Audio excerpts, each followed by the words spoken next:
at Season 6 rather. Pero ngayon makikita natin ang kagura ni Few na by the way ay again one of the last titans of MPL Philippines from Season 1 all the way to Season 16. Appreciate lang natin saglit the long and beautiful career of Few from Team Falcons. That's right. Very still active hanggang today, no? Ay, gusto ko yung ganda na ibabalik din yung mga OG na heroes na nagamit niya on these earlier years dito sa MPL Philippines. But with this Kagura kasi, nandun yung kahit chase down ka. Pero as you mentioned, Lapu will be the option for Aurora. Grabe na nga. Gold lane Ruby ang makikita natin dito coming out from Aurora. Falcons looking for their gold laner. Tingin ko, swak pa rin ata ang Granger para meron silang konting wave clear, long distance na damage. Pero there's an option as well of the carry. Tingin ko, pwedeng-pwede versus this Ruby in that gold lane. Also, masakit siya laban dun sa isang high loss. Options na available for Falcon. Pero what if mag-Brody sila bigla na di natin nakikita natin sa RG in a way. In a way, sa totoo lang, no, if you're up against Yi Sun-shin, somewhat okay naman kasi masasabayan mo yung bilis ng damage. But in terms of DPS, lamang pa rin talaga. Pero mukhang sagot nila ay Moskov. Isa rin sa mga lagi nilang ginagamit in their winning seasons of MPL Philippines. Kung babalikan natin, no, I think it was also Super Marco during that time with the least average deaths na sa, I think that was Season 14 or Season 13 kung saan nakita natin yung napakagandang pinakita ni Super Marco, but this is just Game 1. Ang dami nating pwedeng ma-expect mula dito. Si Bulletproof Super Marco, di ba? And aside from that, for this instance din kasi, hindi niya kailangan talaga technically lagi at laging pumorma doon sa Ruby. He could just go for the split. Oo, you could just go for the split and umiwas na lang sa team fights. And speaking of that, yung man pwede nating abangan mula sa Team Falcons. For sure, they have the Joy, they have the Moskov. Parang yun talaga yung MO ng ganong klaseng lineup.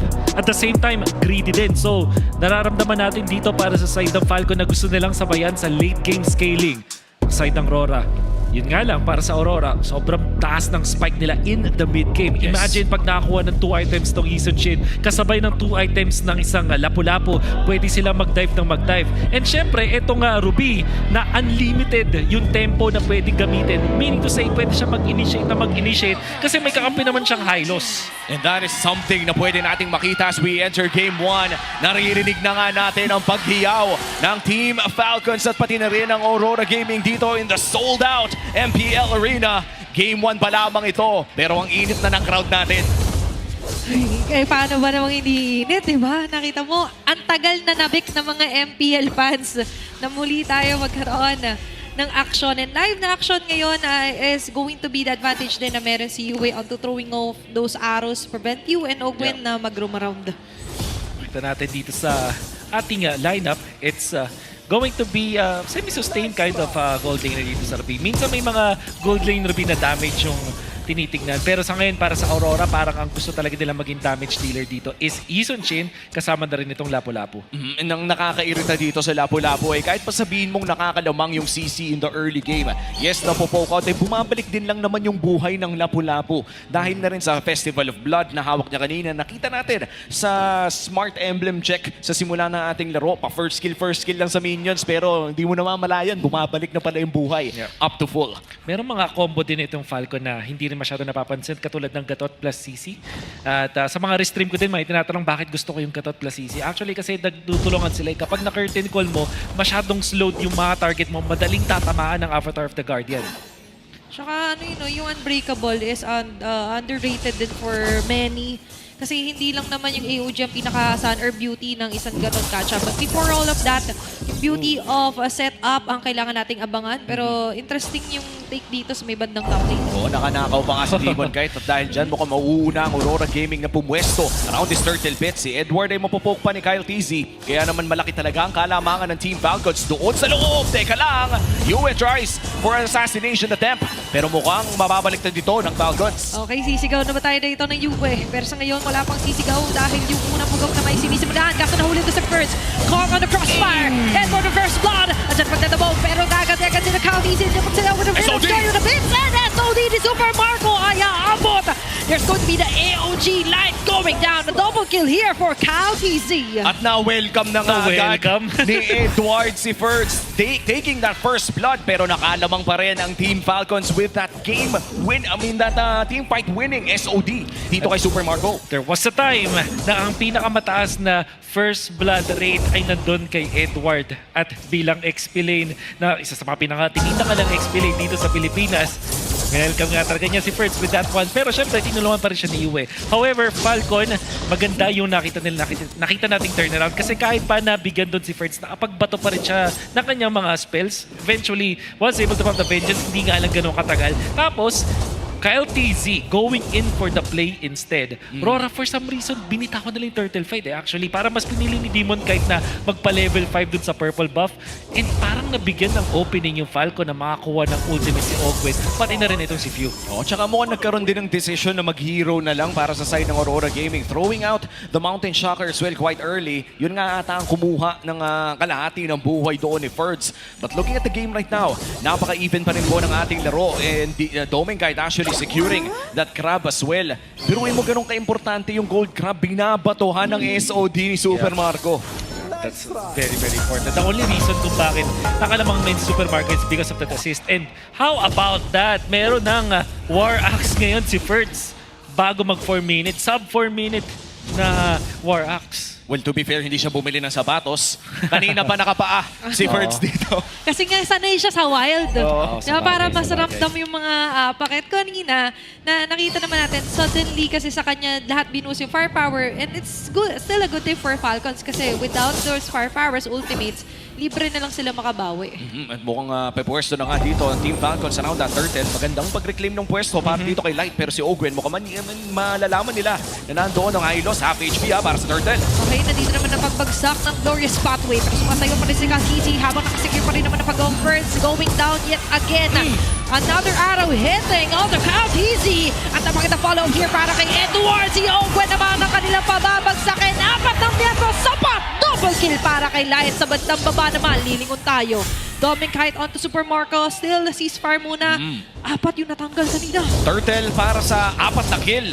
Safe to say, lamang ang Aurora doon. Makakuha pa sila ng turret in the mid and as well as the purple buff. Ito yung nakakatakot sa Aurora. Kapag nakakuha sila ng second turtle teamfight, talagang tudurugin nila yung jungle ninyo. Talagang makakuha sila ng Torre and papaluboyin yung kanilang advantage now at almost 2,000 gold. And Yue opting to go for this glowing one. Ito yung mga Selinang gusto kong kakamay.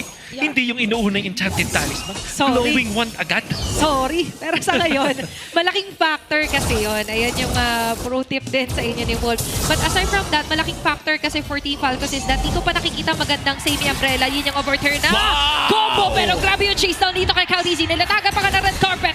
Makakataas pa ng AOG. Baka dito kaya ang matatamaan ng flow. There's going to be a taunt. If you with the umbrella taking down Demonkite. Edward gaganti naman. It's going to be a killing spree. First right runaway. Nandiyan yung Abyssal Trap. Sinalubo. Pinakain ng mga espada ni Edward. Ang daming nangyari doon pero 1-for-1 lang ang ating palitan. Nag-superstar trigger at lahat ng tao doon. Ang ganda naman nung pinakita doon ni Kyle TZ. Unfortunately para kay Edward, parang hindi niya na-pop yung kanyang flicker mula doon sa Bravest Fighter. Para sana comboin doon si Kyle TZ at tinry nilang i-chase. Pero Ogwen finds a good opening and nakita natin yung damage output ni Few. Parang kakaiba yung synergy ng ulti ng Kagura, yung combo ng Kagura sa AOG kasi parang pinapalayo din kayo with that ultimate. But I guess when it comes to damage, nandun naman yun. Kumbaga, libreng linyang overturn combo kapag nakatama si Ogwen na ulti niya. And for Team Falcons, kamuntikan na ang buhay doon ni Kyle TC pero nauna pa rin sa pwesto ang Aurora Gaming at napakabilis na kanilang pagkuha ng pagong. Kaya naman ang magiging trade doon ay mukhang Torre para sa Turtle at lamang pa rin naman ang Aurora ng 2,000 as we head on towards the mid-game. Ito na ba yung oras para sa Aurora na lumaban na? Total, ito yung pinag-usapan natin kanina. 100%. Second item ngayon ni Domenkite. Meron na siyang Queen's Wings so kaya-kaya niya mag-frontlines and kahit ma-initiatan siya dito ng AOG, mabubuhay pa rin siya at makakabawi pa rin when it comes to lifesteal. At tapos, Demonkite papalapit na rin sa kanyang second item after this Hunter Strike. Tapos yung second item which probably is going to be Baka mag-war act siya dito. It seems so. Pwede. And dun kay Edward din, makakuha rin siya ng second item. That is gonna be spelling trouble para sa Falcon. Baka kapusin sila ng DPS. In fact, masasabi natin, from 8 minutes up until 15 minutes, kapangyarihan ng Aurora yan. Yeah, kung sa spell lang, spell vamp din, a beautiful, magandang play lang for Doming Kite. It's everything, hindi siya halos mamamatay. Kung kanina din i-discuss natin yung strengths ng Lapu, what more kapag nag-double down dito si Doming Kite. And nga for Falcon, sabihin man natin merong option si Marco na hindi kumlash, pero wala siyang option na masyado makapag-spread out dahil covered ng Aurora yung mapa. Tsaka anytime na umaabante si Super Marco, nawawala talaga sa mapa si Yue. At bilang gold laner, no, nakakailang makita na wala yung mage sa mapa. And Team Falcons right now, they are looking for a way na tumagal ang larong ito. Pakiramdam ko yun ng kanilang win condition. Na bigyan ng oras dito si Super Marco, pero hawak na nga ng Aurora Gaming ang tempo, even burning that retribution para mawala ng resources ng Team Falcons. Endless battle ang inuna dito ni Demon Kite. Opting to go for a prolonged team fight. Alam natin yung, syempre, natural na item naman siya ng isang Gisun Chin. But at the same time, second item mo yun, makukuha. Parang papatagalin pa nila yung laban para kung sakaling merong konting talon yung Falcon, meron kang additional na sustain afterwards. Ngayon, si Yue, kumuha na siya ng talisman. At this point, talagang power spec na kasi dito naman natin masabing unlipana na. But with that glowing one na priority, parang na pigilan niya yung paglakas dito ni Ogwen, pati na rin ni Ferds. Yeah, and they also want the vision war or yung intel kanina nga sa ating keys to victory. Pero ngayon, kakaroon tayo for sa may bandang taas. Yeah, the flicker already exhausted here for Edward. Calhisi attempting to still. Kaso si Ogwen, maganda naman yung pagpasok ng AOG. Tatama dito yung combination of guy. Few members of Aurora being scattered around the map, pero isa lang ang naging plano. First, even with a vengeance, wouldn't survive. And looking at that entire play, Wolf, nagbago ba ang team fight na yun kung sakaling kumabit yung SOD? That will be totally different. Sobrang layo ng magiging impact dito ni Super Marco. Lalo na dahil naka-golden staff naman na siya. Hindi pa siya naka-Trinity pero magkakaroon siya ng enough defense at magiging target din siya ng Aurora. Meaning, makakuha din ng launchpad etong si Joy coming out from Falcon. So, kumbaga dalawa yung mga potential damage dealers nila. However, this is as expected. Ito talaga yung power spike ng Aurora. It's gonna be difficult for Falcon to fight in that Lord. Oo, at ito na nga yung Lord na nagmamarcha sa baba. Napakasakit na rin ni Edward. Taking down half HP para dito kay Super Marco at may push pa nga nagaganap sa may bandang itaas. And that's gonna be 1/3 down para sa kupunan ng Aurora Gaming. At makakaisa pa sa gitna at mukhang may isa pa doon sa baba. What a stage coming in sa Aurora Gaming. Sobrang hirap ng buhay ngayon ng Team Falcons. There's numerous arrows, plus meron pang threat laging Edward sa harap. Di sila makakilos. Buti na lang, no, meron pang holy shields para sa lahat ng mga tore ngayon. Puputok naman ang bagya pero makakaampa pa rin yung Lord. Hindi tatama yung abyss sa laro. Pero Doming Kite may flicker na available. Hindi niya gagamitin for now. Walang inhibitor turret na babagsak and Team Falcons makakadepensa sa ngayon pero hindi pa tapos ang pag-push ng Aurora. Okay, this will be somewhat of a waiting game. Kung may tatamaan, pwede talagang bigyan. As you mentioned na niya na rin yung Mountain Shocker. First will be able to run away pero wala na siyang vengeance agad. The situation. Pero another arrow hitting on to Super Marco. A very nice defense for Ogwen. Nakaabang siya kung sakaling may tatalon. Talagang pinipigilan agad. Wag si Super Marco, but Falcon. Fortunately, talagang ito yung problema para sa kanila kasi napakadaming frontliners for Aurora. At this point, sila yung napakakunat na nakakawa siya ng Radiant Armor on going for the Kira's next item. And syempre, naturally tanky ang isang Hylos. And then you also have etong si Edward, pwedeng pangharap with the sustain.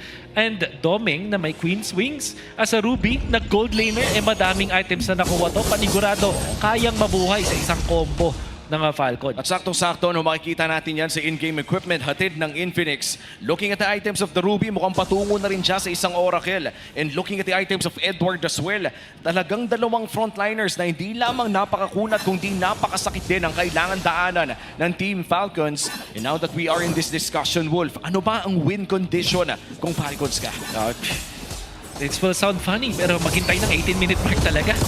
Sa ngayon, kailangan nilang tumagal up until the 18-minute mark kung saan hindi na masyadong malaki yung, impact ng gold gaps between the two teams. Yeah, yun yung inaantay talaga natin na time is of the essence.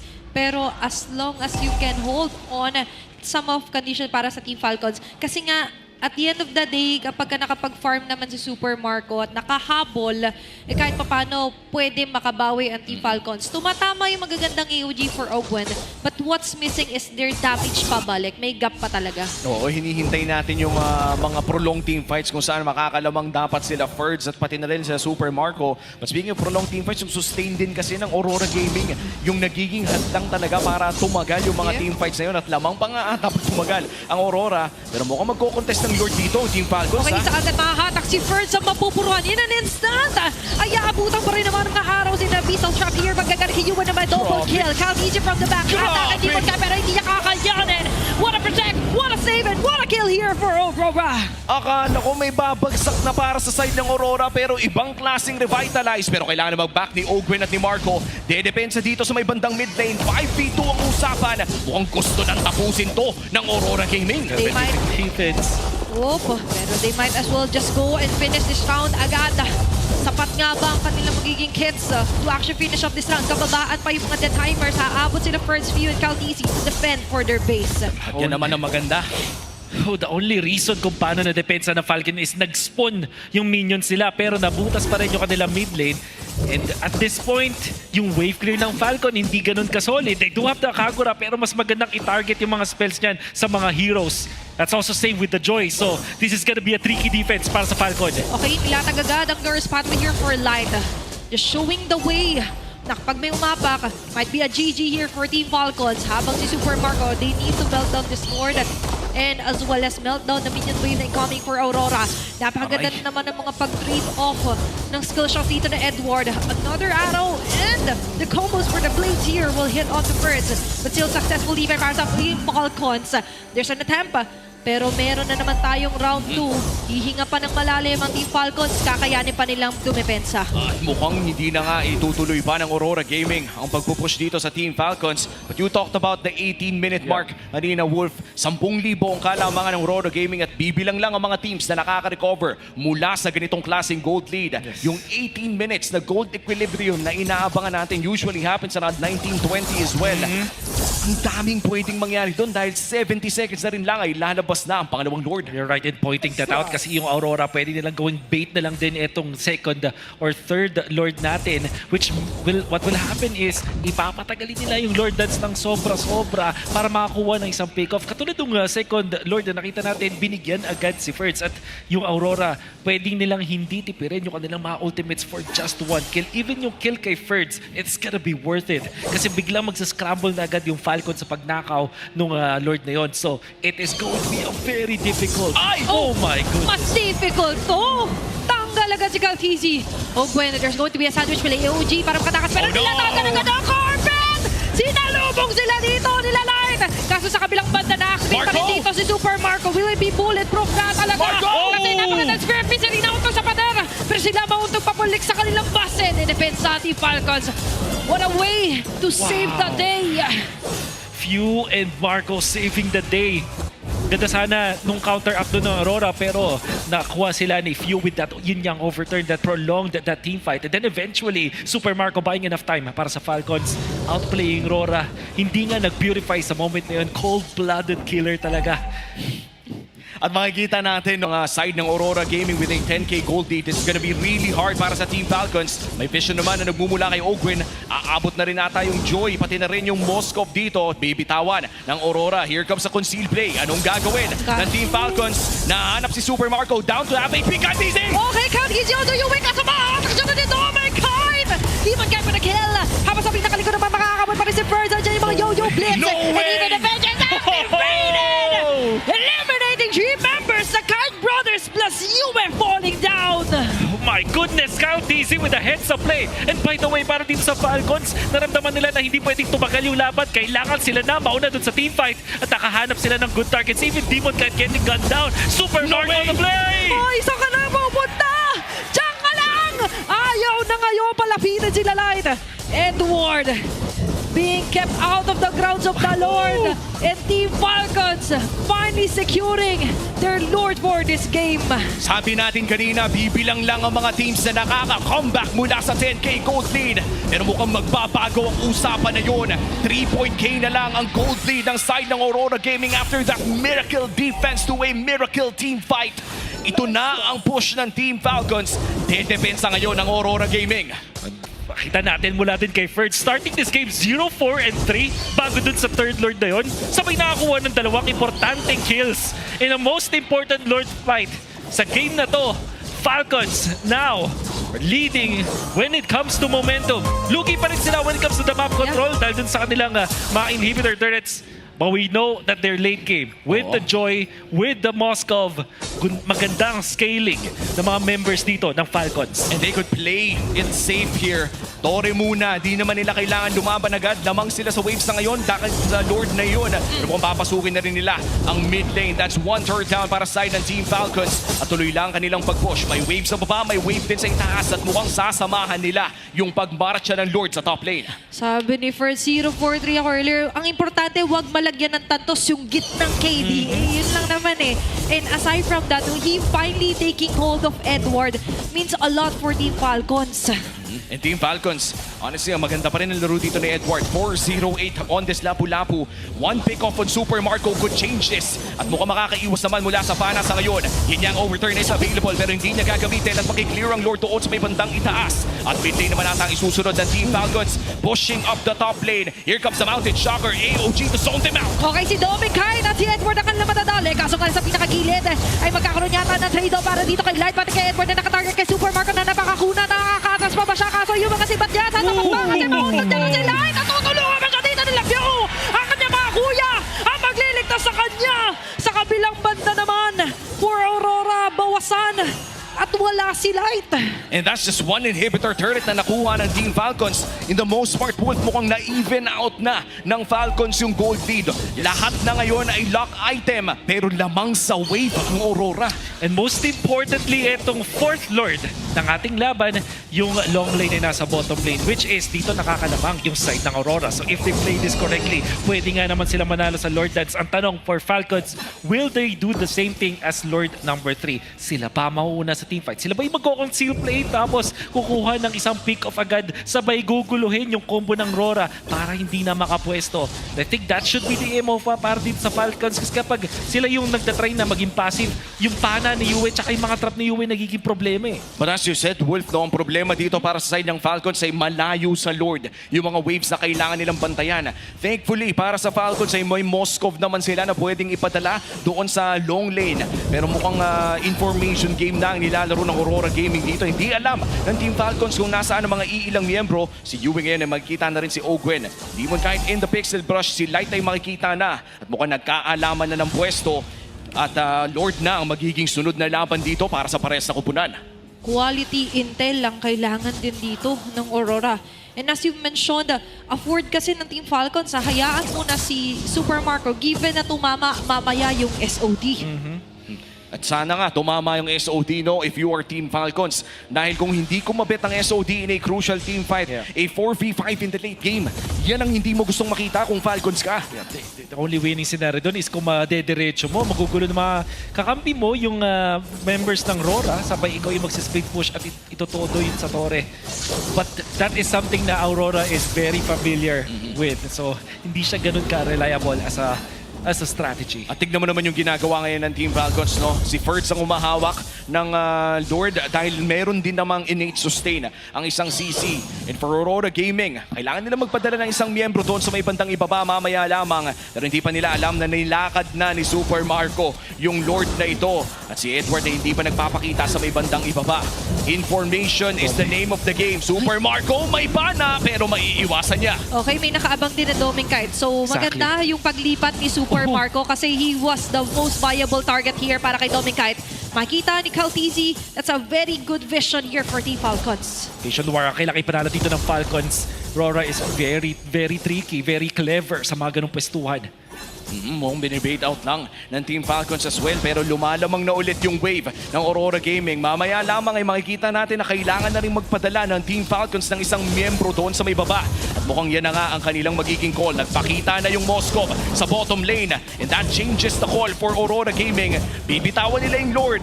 Mukhang nag-aantay sila ng potential na dadaan dito sa may LBM.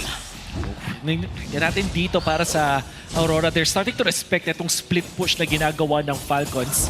At the same time, madali kasi i-manage para sa kanila yan. Kailangan din natin consider na yung damage dealer ng Aurora talaga dito is going to be Demon Kite. Mamaya, etong si Itoming para more on the sustain and more on initiation na lang. And that's also true with Edward. Wala na rin siyang one-hit potential, especially pag nagsimula na magkaroon ng Winter Crown, na magkaroon ng Immortality itong mga members ng Falcons. Yung bentahe kasi ng isang lapu-lapu, isang mabilis ang pagbigay. And most importantly, ang hirap talagang hawakan ni Super Marco. Yeah. Oo. Hindi nila alam kung nasaan ang gold laner. And if this is it, paikot-ikot lang ang mangyayari sa larong ito hanggat either may matamaan ng napaka-crucial na bana o may mali na pwesto. Overall, pwede nang mag-rinse and repeat ang parehas na kupunan dito for this Lord. Bawal kang mapuwing nito. Bawal kang biglang pulikatin. Pero para sa Aurora kasi, napakahirap din, as you mentioned nga na i-ayaw si Super Marco. Plus, lagi din kasing may threat na mayroong nakaabang na KLTZ na by the way, great job onto catching up Yue, yung head-on collision niya.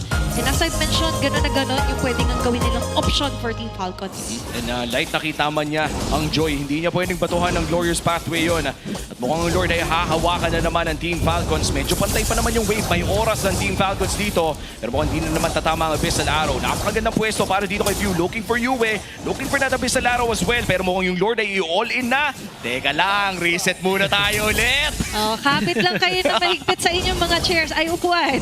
At 23 minutes and 40 seconds officially, even na tayo. Lock item na lahat. Okay, first, sa pinakalikod na niya, Benja Spell. Demon Kite is down in an instant. Live, mabibinit na kanya na Metal. Kahit na naglamay siya na Corbin para sila pa. Ang winelcome dito ng Team Falcons, Edward and View. Nagpalitan, pero meron pa na mga immortality doon. And a shutdown, double kill here for KLTZ. A wipeout laban sa Aurora. At mukhang mas malakas niya ang comeback sa setback dahil tatapusin na ng Falcons to. And Team Falcons, soaring high, taking the first game win.